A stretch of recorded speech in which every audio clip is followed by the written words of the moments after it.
라디오 일요 책방 지금 시작합니다.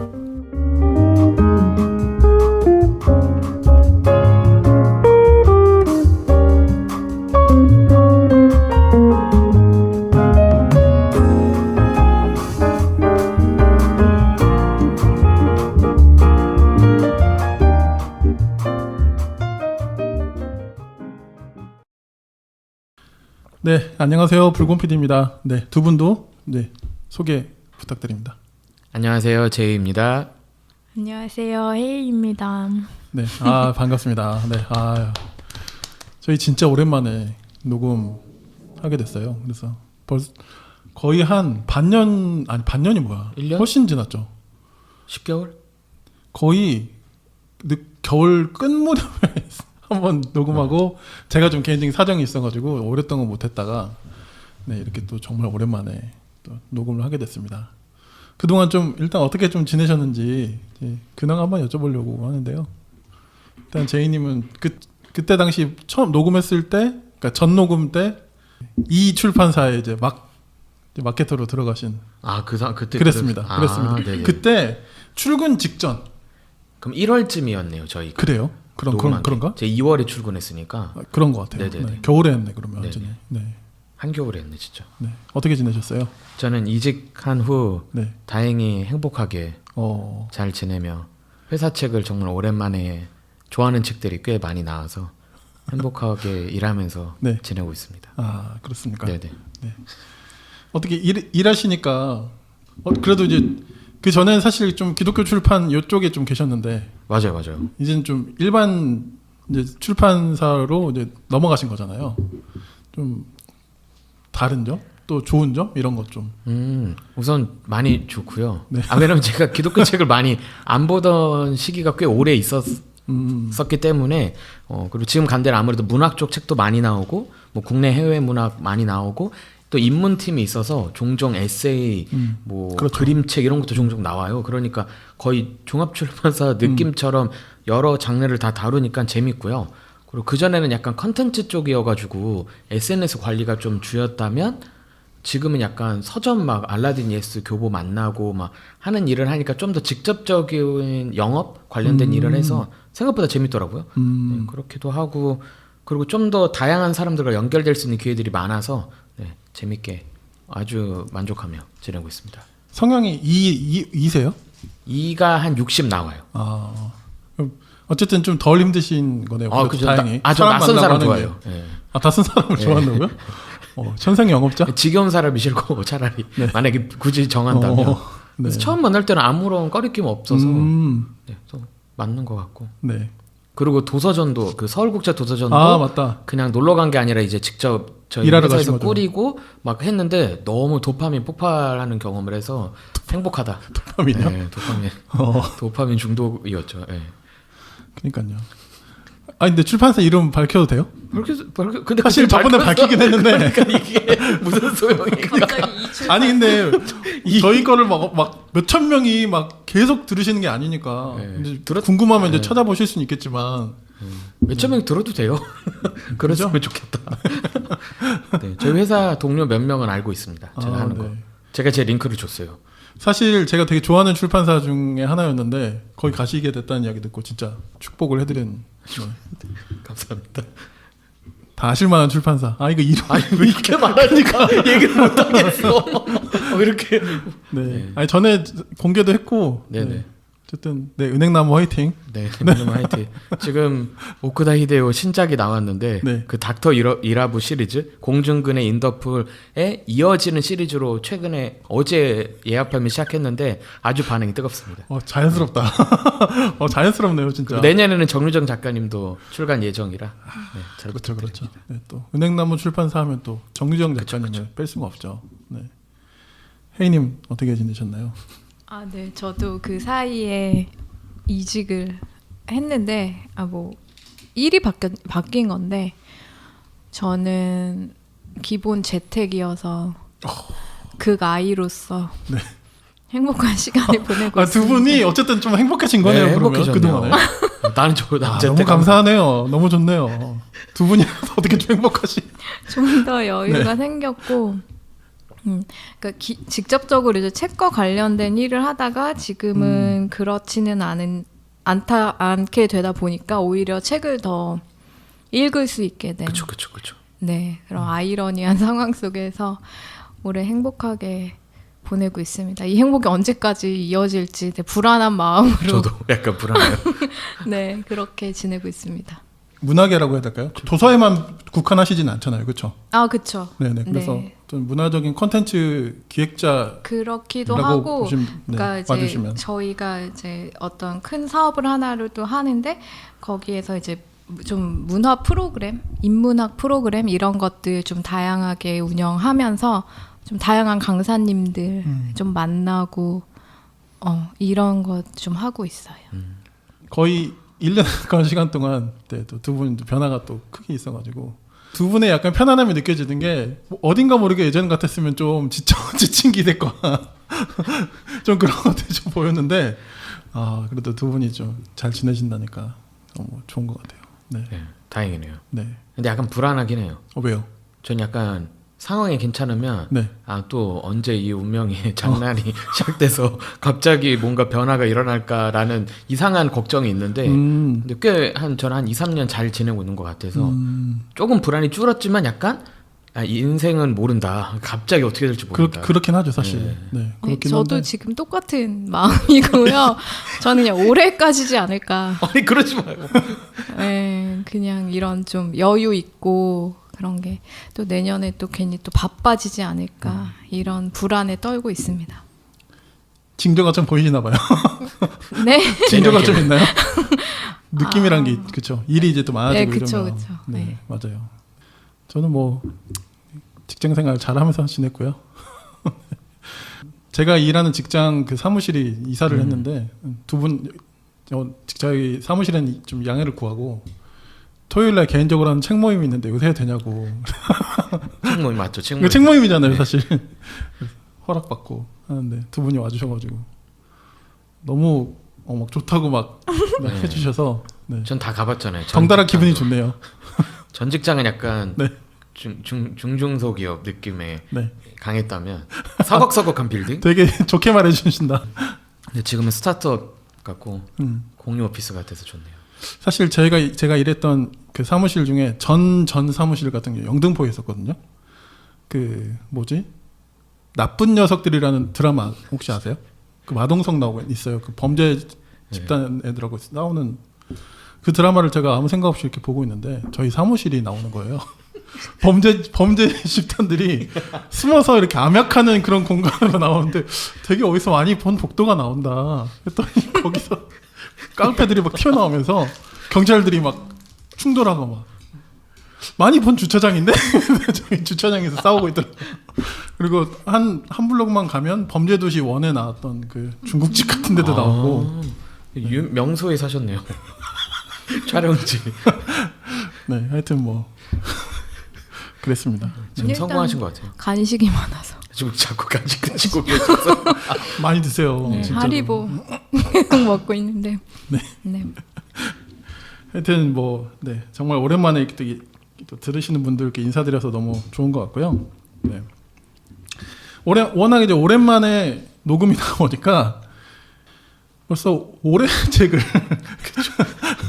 다들 슬슬 이제 꼽는 그런 분위기거든요. 이런 컨텐츠 하는 그런 것들도 뭐 저희가 또 재미삼아 뭐 그런 것도 다 하잖아요. 이렇게 올해 영화 내가 꼽는 뭐 올해 드라마 이런 것도 다 해보는데 저희가 꼽는다고 해서 진짜 이게 막 그렇지는 않지만 저희끼리 좀 즐겁게 좀 이야기하고 싶은 것도 있고 해가지고요. 재미로. 네, 그래서 올해 책을 한번 꼽아보기로 했는데요.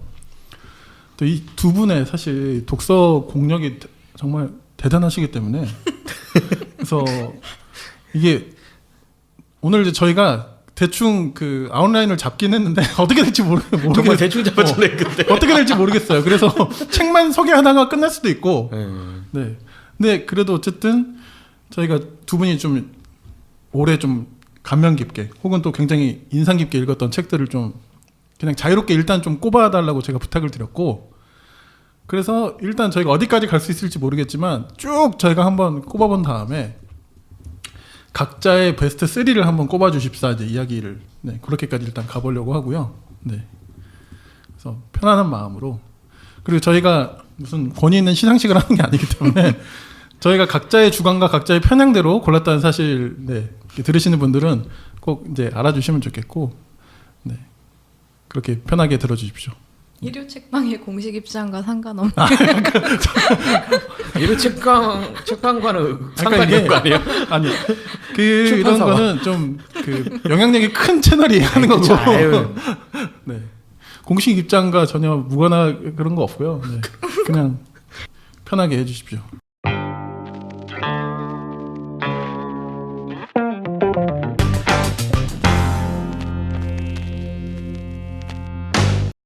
제이님 먼저 하실까요? 근데 쭉 다예요? 이거 어떻게 할까요? 근데 이거 번갈아 가면서 하기도 좀 아니면 뭐 분야별로? 아니면 뭐 올해 문학, 이렇게 문학 해가지고? 오케이. 이렇게? 그럼 왜냐면 시가 많으니까. 그러니까 문학이 거기에 일단 있으시고. 소설시 포함되니까 문학.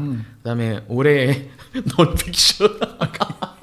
이렇게 나눠도 좀 크거든요. 들으시는 분들은 잘 모르시겠지만 제이님이 정리하신 게 지금 난잡해. 거의 무슨 제가 볼 땐 이대로 일간지에 실어도 일간지 독서 코너에 실어도 손색이 없을 정도로 이렇게 꼽아 주셨는데 그러면 이렇게 할까요? 문학 가지고 네네. 같이 두 분이 이렇게 하시고 그 다음 뭐라고 해야 되죠? 그냥 넌픽션, 인문? 비문학. 넌픽션, 네. 비문학. 아, 네, 좋습니다. 네. 알겠습니다. 그러면 그렇게 하겠습니다. 문학. 일단 그 문학 분야로 해서 시가 많아서. 그럼 저부터 하나요? 네, 네. 그럼 제이님의 네 올해 책 올해 후보라고 해야 될까요? 후보죠. 여기서 세 개를 뽑을 그렇죠, 계획이라 맞습니다. 그렇게 되겠죠. 네. 아니 근데 사실 안 돼도 괜찮아요. 그렇게 너무 부담 안 가지셔도 된다니까요. 네, 그럼 저는 문학 분야. 네, 문학 분야. 네, 올해의 소설 두 권을 얘기를 하면서 좀 곁다리로 얘기할 게 있긴 한데 두 권을 한번 얘기해 보도록 하겠습니다.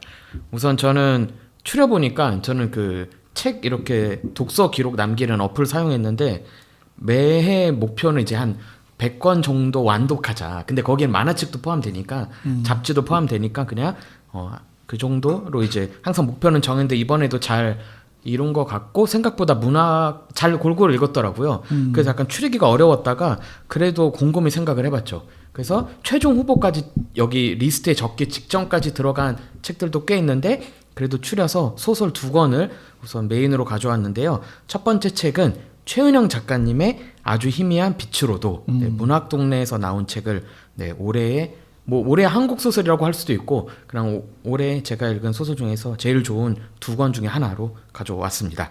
그리고 또 다른 책은 홍수가 내 영혼에 이르고라는 책인데 1, 2권으로 돼 있고요. 일본의 노벨 문학상도 받은 올해 작고하신 오에 겐자부로의 장편 소설인데 이렇게 두 개 가져왔습니다.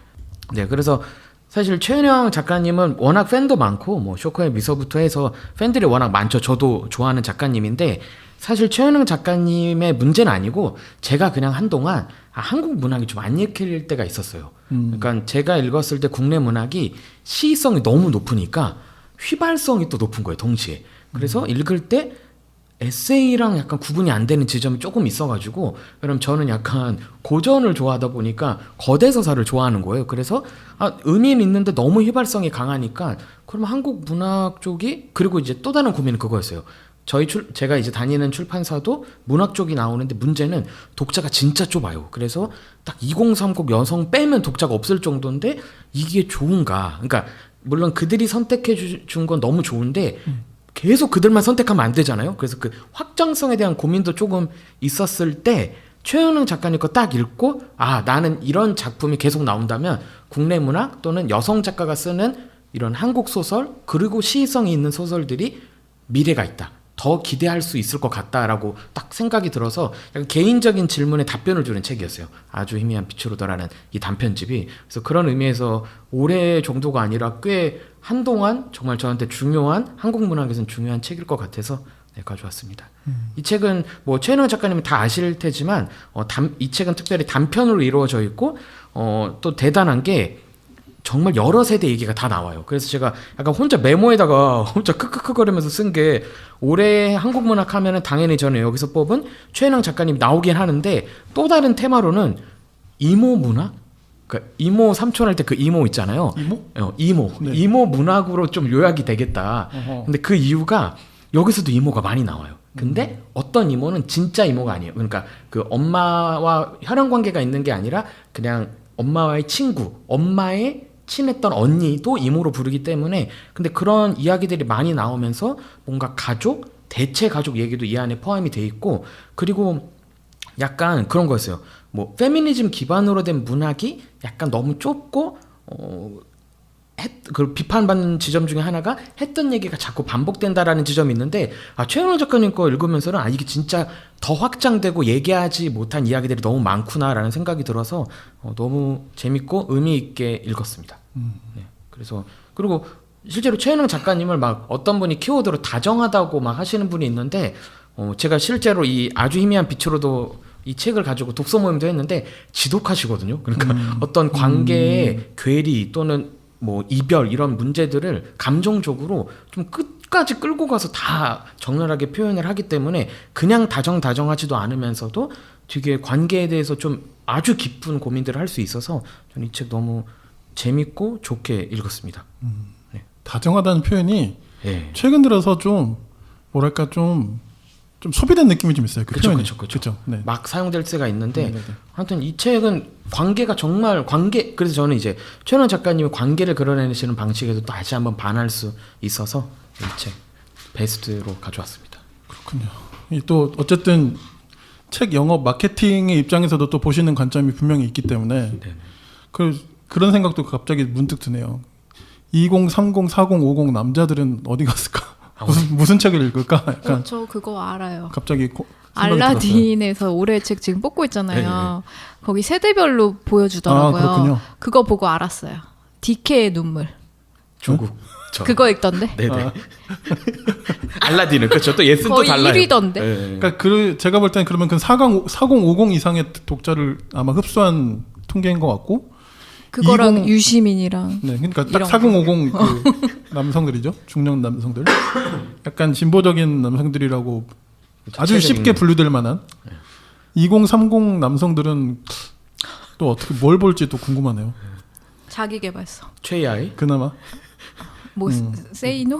세이노의 가르침 근데 꽤 나이 폭이 좀 넓긴 한데 젊은 사람도 되게 많이 읽고 사실 20, 30 남성들은 모르겠어요. 옛날부터 사실 여성 독자들보다 좀 마케팅적으로 좀 아무래도 좀 옛날부터도 셀링 파워는 좀 그쵸, 문학 쪽에서 특별히 했겠죠. 그렇죠.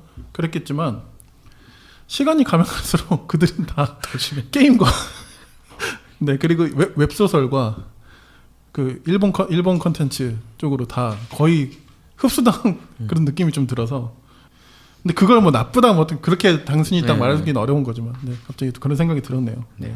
최은영 작가님의 아주 희미한 빛으로도 네. 오해 견접으로 소설도 뭐 한번 네. 좀 이야기해 주시죠. 네. 오해 겐자부로는 노벨 문학상을 받으신 일본 작가 중에 한 분이시고 워낙 일본 정부를 비판해서 그냥 약간 깨어있는 뭐 작가의 대표 격 중에 한 명이죠. 근데 오래 작고하셨고 그리고 이건 미리 밝히지만 제가 다니는 출판사에서 나온 책인데 사실 출판사에 어떠한 뭐 푸시와 이런 건 없고 제가 너무 좋아서 가져왔어요. 그리고 실제로 여기 사인본이 집에 있구나. 네, 하여튼 사인? 그래서 가져왔는데 돌아가셨는데 사인?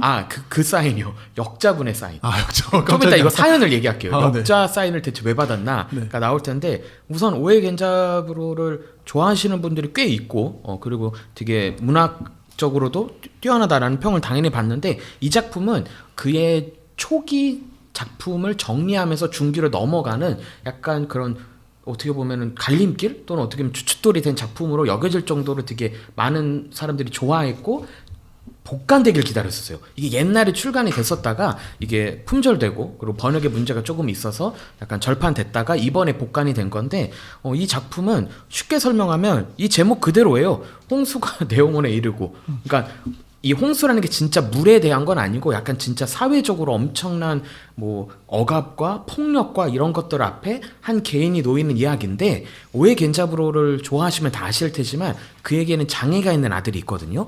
근데 그 모티브가 사실 웬만한 에세이와 소설에서 다 나오는데 이 작품에서도 나옵니다. 그래서 이 작품에서도 장애가 있는, 특별히 약간 정신적인 장애가 있는 아들이 등장을 하는데, 이 아들과 그 아버지가 계속 등장을 하면서 중심에는 그 주변에는 약간 불량 청소년으로 보이는 10대의 이야기, 그리고 일본 정부에 대한 이야기들이 나오면서 약간 핵 문제에 대한 비판적 의식들도 담겨져 있고, 약간 디스토피아적인 배경과 함께 질문을 던져요.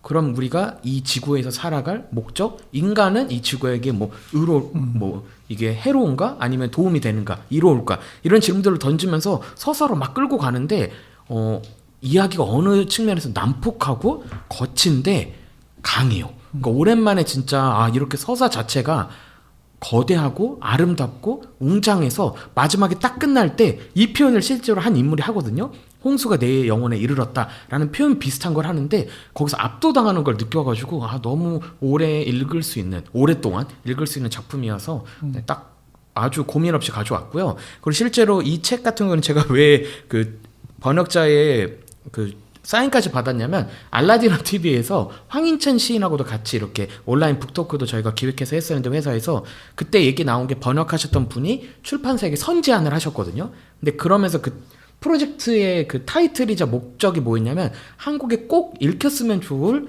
일본 문학이었어요. 그래서 그만큼 연구자로서도 이 책에 가지고 있는 의미와 상징성이 있어서 제안을 하신 거여서, 그렇게 보통 제안 잘 안 하시거든요. 그래서 그런 측면에서도 이 책은 곱씹어볼 만한 주제들도 꽤 있고, 이야기 자체로 너무 매력적이어서 네, 가져왔습니다. 저도 읽어보지 않았을 뿐이지 오에 겐자부로를 안 들어본, 책을 좀 읽으시는 분들이면 당연히 아시는 분이고, 네. 지난 3월에 타계하셨네요. 네네, 보니까. 맞습니다. 네. 저는 그래서 이게 유작인가? 처음에 약간 그런 생각을 했다가 네네. 그건 아니고 네네. 초기에서 중기로 넘어가는 어떤 갈림길에 있는 네네. 책이다. 네. 그런 얘기 해주셨고, 우리나라에 은근히 일본 소설 독자가 많잖아요. 그래도 네네. 네. 의미 있는 작품인 것 같고, 일본이 보기에 좀 이상한 행동들도 많이 하지만 사실 그 안에 있는 지식인들이나 옛날에 막 7, 80년대 막 그 좌파들이 막 설칠 때 그 비판력이 어마어마하긴 했거든요, 그때. 그래서 보면, 그래서 일본이 아직 그래서 좀 이렇게 굴러가나? 그런 생각도 좀 저는 들어요. 네. 제가 이런 좀 사람들이 이따 남아있기 때문에. 제가 좀 이따 추천할 책도 네. 일본 또 작가이자 기자인데, 네. 그 비슷한 류의 이야기가 나올 것 같습니다. 그렇군요. 알겠습니다.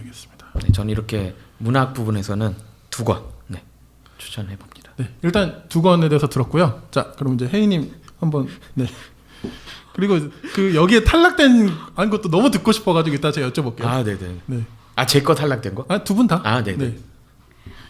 네. 일단 저도 그 아주 희미한 빛으로도 너무 좋은데, 최은영 이즈 먼들인데 그쵸.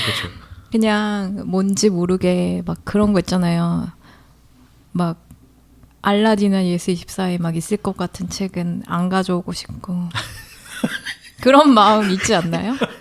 저만 있나요? 근데 나랑 반대야 그거. 저는 왜요? 알라딘과 네.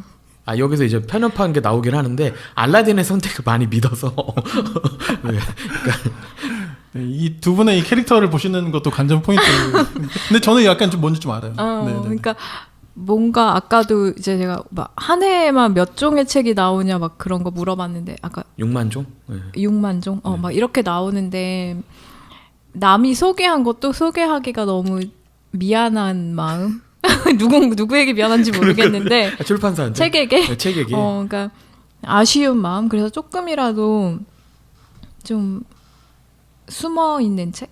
이런 거 좀 소개하면 좋겠다, 플러스 진짜 내가 좋았던 거, 이런 생각이 있는데, 사실 제이님이 홍수가 내 영혼에 이르고 주셨잖아요. 선물해 주셨잖아요. 네네. 못 읽었어, 죄송해요. 우리가 광고를 읽어야 될 것 같아요. 여기서 사과를. 여기 사과 받지 않아요. 갑자기 미안해져가지고. 아닙니다. 네. 두고 읽으시면 되니까. 네. 그래서 저는 일단은 이렇게 그런 생각을 좀 해봤어요. 그러니까 원래 내가 거창한 거 이런 거 좋아해가지고 시대와 안 맞게 거창한 거 좋아하는데. 그렇죠. 거대서사. 그 이제 출판계 아니면 우리 시대에 좀 2023년 혹은 최근 한 2, 3년 사이에 중요한 어떤 키워드? 이런 게 뭘까 이런 생각을 이렇게 책 나온 거 쭉 보면서도 하거든요. 근데 뭔 것 같아요? 뭘까요? 질문하실 줄 몰랐다. 저는 제 아니 순서 혹시 끝났어 지금. 생각하시는 게 있나 해서 좀 이렇게 보시고 질문 우리 제이님한테 하시더라고요. 뭐 출판계일 수도 있고 네. 우리 시대의 키워드일 시대 수도 있고. 출판 그냥 서점 베이스로 얘기를 하면 제가 느낀 건 극악적인 자기 개발화. 그러니까 과학책이 잘 팔리면 자기 개발화 됐어요. 그러니까 어떤 책이든 지점이 자기 개발용으로 바뀌어서 과학책이 판매가 되는 거고, 그리고 사회학 책이 잘 팔려. 근데 잘 읽어보면 사회학 베이스는 되게 옅거나 포장을 해서 거의 자기 개발화 시키는 게 극악적으로 강해져서 사실은 이럴 때 보면 좀 참담하기도 하고, 그렇지만 이게 현상이니까 이걸 어떻게 받아들여서 또 어떤 책들을 출판사들이 낼지 이런 것도 궁금해지긴 하는데, 하나만 덧붙이면 미국 시장과 완전 너무 다르다. 미국 시장을 제가 잘 알지 않아도 아마존 가서 보면 그래도 막 50주 베스트셀러 이런 것도 있는데 우리나라 우선 그런 책이 다 경제경영 없죠. 책이거나 거의 없어요. 그러니까 사실 없어요. 그러니까 너무 유행의 책마저 빨리빨리 바뀌는데, 또 다른 문제는 우리는 그게 없는 것 같아요. 문학도 더 쉽고 자기 얘기일 때 팔리고, 자기 개발하죠. 이것도 경제경영 도서나 뭐 경제경영은 그럴 수 있어. 근데 막 사회학 책, 뇌과학 책마저 자기 개발화가 돼야 팔리는데, 그래도 유럽 가면 더 좋아지고, 제 관점에서 미국만 해도 역사 소설류가 하드한 게 아직도 막 50주 베스트셀러에 막 오르고 그러거든요. 그리고 연령층을 보면 섞여 있어요. 20대, 30대도 많이 봐요. 남자, 여자들. 근데 우리나라는 진짜 세대 갈등을 서점에서 볼 수 있다. 그리고 뭐 핵심적인 건 자기 개발화가 아닌가라고 느끼곤 있습니다. 이런 대답하면 돼요? 시험에 아니, 나도 질문할 거. 아니 네 근데 제가 생각한 거랑 너무 다른데 깜짝 놀랐어요. 반대로 얘기하는 거 아니에요? 아니 그건 아니고 네네. 저는 모르겠어요. 제가 그냥 좋아하는 책들 중심으로 이렇게 봐서 그런지 모르겠는데, 그냥 제가 좀 생각한 거는 약간 동물? 기후? 막 이런 어떤 키워드를 가지고 논의나 어떤 출판들이 많이 되어지고 있지 않나. 이런 존재, 인간 중심적인 거에서. 저렇게 얘기하려고. 아니 그냥 제가 어떻게 느꼈을 편집해드려요? 때. 아니 편해하세요. 아, 뭐. 되게 근데 그 내용 자체는 너무 좋았어요. 마케터의 네. 입장에서 마케터의 되게 보신 입장에서. 것 같아서, 그러니까 어떤 인간과 동물 뭐 이렇게 경계가 지어진 것들의 존재의 경계들이 막 무너지고, 그래서 전 사실 오늘 제이님이 그 도나 해러웨이 책 이런 거 하나 가져오시지 않을까. 후보에 있었어요. 그러니까 그럴 줄 알았는데 안 가져오셨네요. 그래서 자연스럽게 연결시키고 싶었지만 근데 이제 저도 이제 뭐 도나 헤어웨이 책까지는 아니고, 근데 그냥 그런 논의들이 되게 많다는 생각이 들고, 저도 얼마나 내가 인간 중심적으로 세상을 바라보고 내가 살아가고 있는지 그런 거에 대한 생각을 좀 많이 했었던 것 같아요.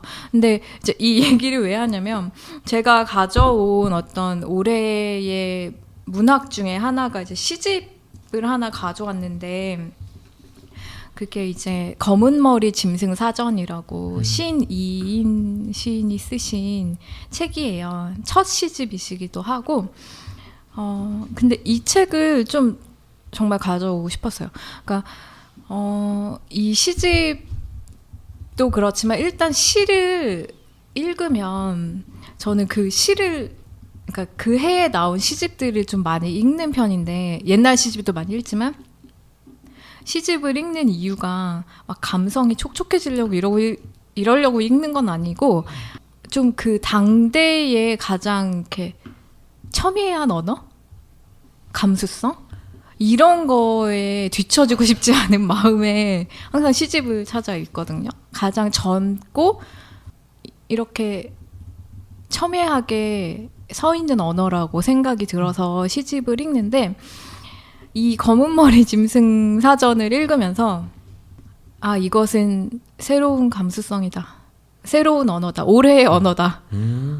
저는 그런 생각을 했어요. 그래서 제이님이 막 올해의 표직, 올해의 이미지, 올해의 발견 막 이렇게 해주셨잖아요. 카톡방에. 그래서 나도 해야 되나? 이러면서 제가 여기에 붙인 건 올해의 언어거든요.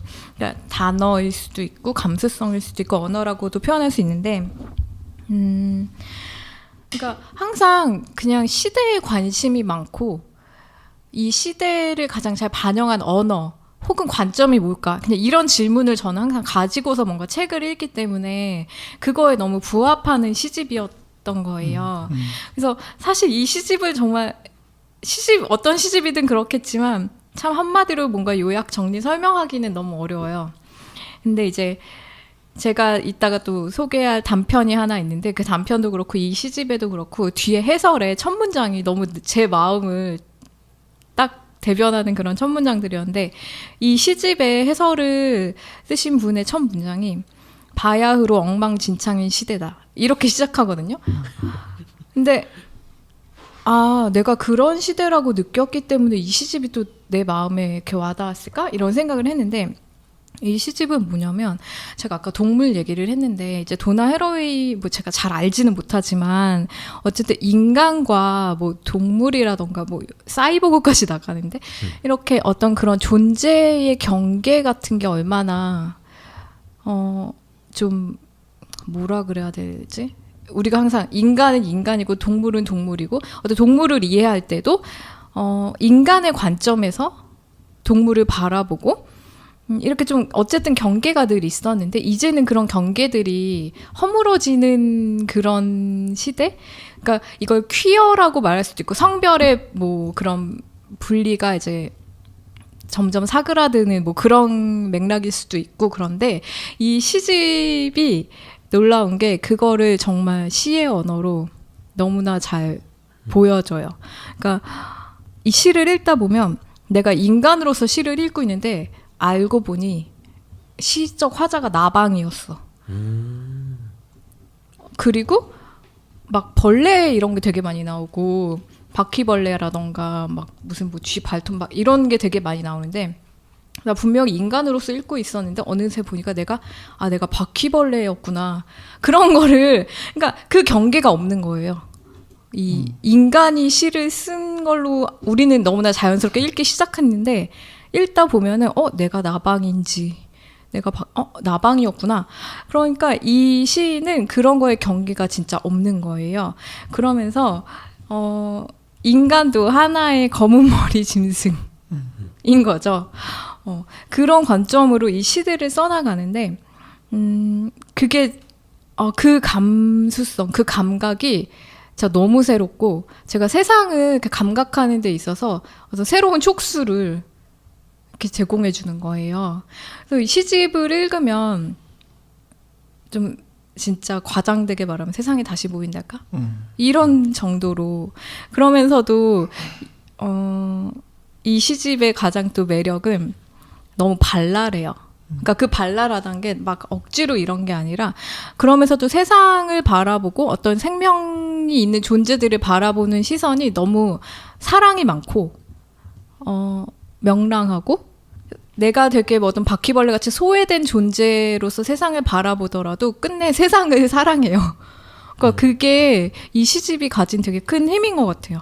그래서 저는 이 시집을 읽으면서 그런 좀 우리 시대의 언어가 무엇이어야 하는가. 그러니까 어떻게 우리가 나를 표현하고 세계를 표현하고 타자 혹은 다른 생명을 표현할까 할 때 좀 되게 언어가 없잖아요. 너무 구태의연하고 그냥 늘 가지고 있는 관점, 언어 이런 것들이 있을 때 그리고 좀 내 감각이 항상 그냥 너무 똑같고 다른 세계를 바라볼 때도 사람을 바라볼 때도 그냥 똑같고 이럴 때 이런 시집을 좀 읽으면서 그런 언어와 감각을 좀 가져보면 좋지 않을까. 그래서 저는 이거 올해의 언어.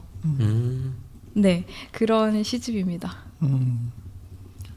단순히 시점의 변화를 주고 신선함을 뭐 줬다 이런 수준 차원이 아니고 뭐 잘 모르겠지만 이렇게 소개해 주시는 걸 듣다 보니까 어떤 권력의 해체 같은 느낌도 좀 나고 늘 대상화 시키잖아요. 네, 화자는 맞아요. 결국 그럴 수밖에 없는데 늘 대상화 당하던 그 대상이 주체의 자리로 들어오는 그런 느낌.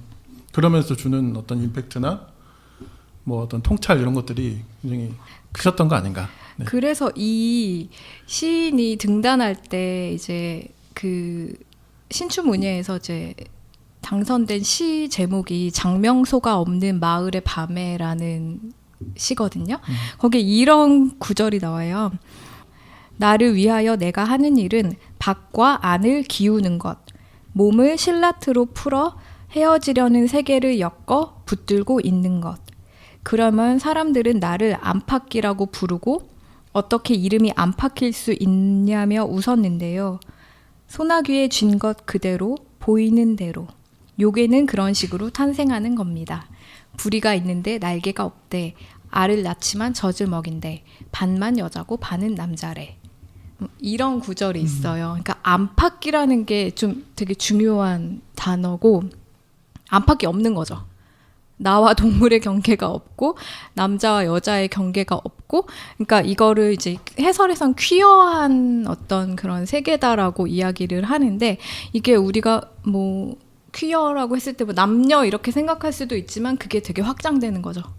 세계 전반으로 확장이 되어서 그런 세계를 감각하는, 우리는 이제 이분법의 시대는 지난 지가 오래됐지만 너무 거기 익숙해져 있어서 저도 마찬가지고 경계를 짓는 거에 훨씬 익숙하잖아요. 그리고 그놈의 MBTI. 내 MBTI 말할 뻔했어.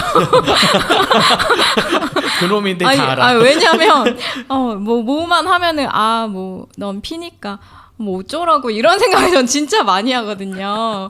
근데 너 J야? 그러면 나 왕P야. 그러니까 거기에 어떻게 다 껴넣을 수 없는 우리들의 너무 그런 모습들, 다채로운 모습들이 있잖아요. 근데 제가 어느 날은 어떤 팟캐스트를 듣다가도 제가 정말 T여서 뭐 이런 얘기 들으면서 화가 나는 거예요. 아니 그건 T가 아니고 F여도 그럴 수 있다고. 그 아이브 노래 가사 중에도 그런 거 있잖아요. 그래요? 넌 E라서 그래, 넌 I라서 그래, 그러면서 이제 막 그러니까 뭘 하는 게 그게 있거든요. 너무 그러니까 이제 만연해 있잖아요. 맞아. 근데 전 참고로 F는 아니고 저도 T지만 난 T여도 안 그러는데. I 그다음 뭐예요? N이에요? N이에요, S예요? 네. 아니 갑자기 궁금해졌어요. 아까 말할 뻔했는데 S죠? 아닙니다. N이에요? 네. 네, 저 엄청 N인데요. 근데 하여튼 저 제 왕피인데 업무할 때 진짜 극 J로 일하거든요. 그래서 저 그런 얘기 진짜 많이 듣고, 근데 이게 J와 P와 무슨 상관이지? 근데 응용 버전이 있긴 해요.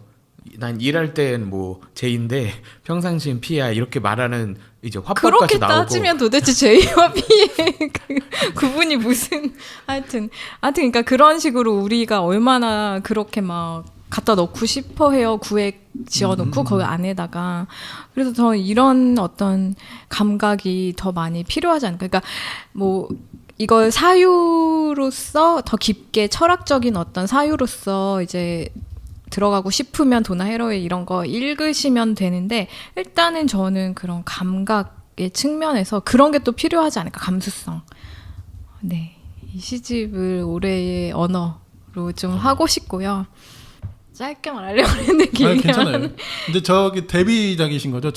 네. 이분의. 네네네. 이분이 2021년에 이 장명소가 없는 마을의 밤에 이걸로 등단하신 거예요.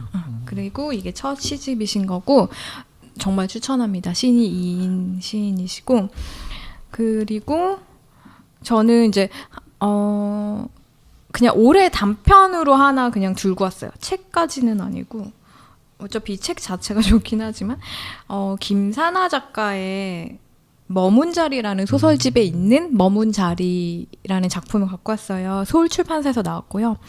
저는 이 작품을 왜 이제 가져왔냐면, 여기는 이제 반빈곤 연대에서 일하던 활동가가 그 열악한 상황 속에서 버티다가 이제 아이도 키워야 되고 여러 가지 이유로 그 활동을 그만두고 이제 그냥 아이 키우고 이렇게 주부로 사는데, 오래전에 묵혀두었던 스톡옵션 주식이 대박이 나면서 강남의 어떤 고층 아파트로 이사를 가고 매일매일 우리 집이 부동산이 올랐나 이런 거에 관심을 가지고 이제 주식에 이제 관심 가지고 이제 그렇게 사는 삶으로 이제 바뀐 어떤 그런 삶을 보여줘요. 근데 그러면서 이제 자기가 활동가 시절에 만들었던 잡지 이름이 머문 자리예요. 그거를 이제 이사를 가면서 버릴까 말까 이제 고민을 하다가 옛 활동가를 만나서 이거 되게 희귀본이니까 그 활동가 동료에게 줘야겠다 이렇게 생각하면서 만나고 뭐 이런저런 이야기들이 있는데 저는 이제 이 작품을 읽으면서 역시 저는 이제 우리 시대 이런 데 관심이 많아서 이 작품이 그런 어떤 우리 시대에 전환된 가치? 이런 거를 짧은 작품이지만 너무 잘 리얼하게 보여주고 있다는 생각이 들었어요. 작년에 제가 운영했던 포럼 중에 제가 운영한 건 아니고 저희 회사가 운영했던 포럼 중에 어떤 앞으로의 문학에 대해서 어떻게 이 문학의 세계가 흘러갈 것 같냐라는 어떤 그런 주제가 나올 만한 그런 강의 포럼이 있었어요. 근데 거기에서 허희 평론가님이 그런 얘기를 했거든요. 그 관객의 질문이 있었어요. 앞으로는 어떤 문학이 많이 나올 것 같냐. 그러니까 개인적인 생각이지만 리얼리즘 문학으로 좀 전환이 많이 되지 않을까? 그런 얘기를 하셨어요. 그러니까 우리가 막 SF나 뭐 좀 판타지 이런 게 조금 많이 잘 나왔잖아요. 근데 그게 저는 너무 인상적인 답변이었거든요.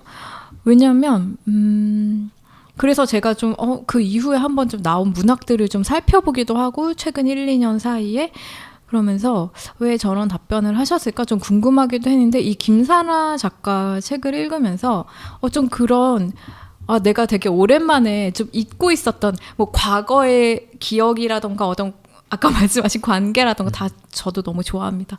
그런 거라던가 장르 이런 게 아니라 이런 현실에 바로 내 옆집에 살 것 같은 사람의 이런 내면의 이야기, 현실의 가치관이 바뀐 이야기 이런 걸 읽는데 좀 너무 새로운 거예요. 그리고 좀 반갑달까? 그런 생각이 들었었거든요. 그래서 이런 것도 또 맞아 문학의 힘이었지 그런 생각을 좀 하게 되었고 이 책 말고 또 작년에 나온 그 전예진 작가의 어느 날 거위가라는 문학과 지성사에서 나온 책이 있는데 그 책도 되게 특이하게 리얼한 현실과 판타지가 좀 잘 섞여 있는 그런데 주제는 어떤 그 소재는 우리의 뭐 노동이라던가 어떤 분열이라던가 이런 우리 사회에 되게 그런 지극한 현실에서 가져와요. 그런데 풀어내는 방식은 좀 판타지긴 한데 어떻게 보면 리얼리즘이라고도 볼 수 있는 그런 글들을 읽으면서 저는 좀 문학의 어떤 역할 이런 걸 많이 생각했거든요. 근데 김사나 작가님 책을 읽으면서도 그런 걸 느꼈고 이 끝에 해설의 첫 문장에도 이런 말이 나오는 거예요. 소설의 죽음을 예견하던 저 2000년대의 서막으로부터 한참 멀리 온 지금도 여전히 소설은 무엇인가, 무엇이어야 하는가에 대한 질문은 유효한 듯 싶다.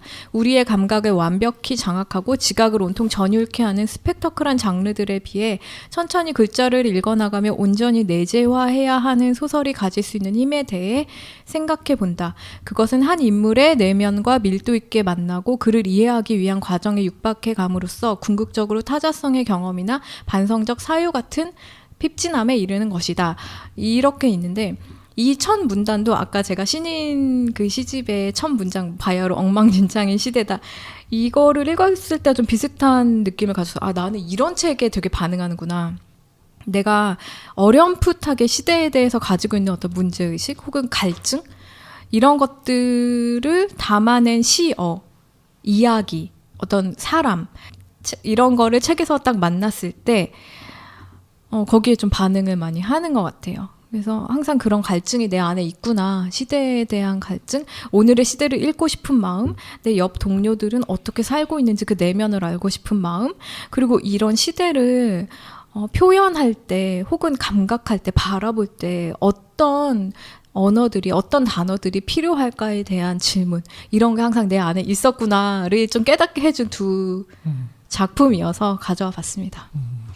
김사나 작가님의 머문 자리 네. 소개해 주셨습니다. 네.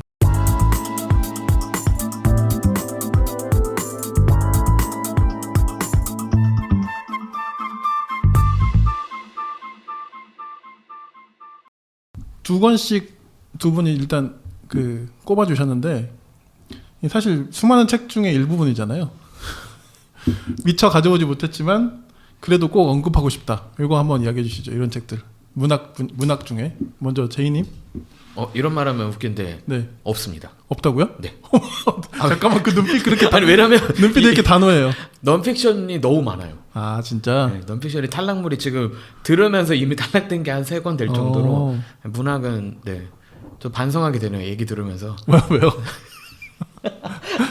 아니, 근데 진짜 네네. 이런 거 하니까 좋네요. 문학을 바라보는 관점도 다르고, 약간 그러니까요. 예를 들면 이제 저는 혜인님이 얘기한 것들을 다 비문학 도서에서 보통 찾거든요.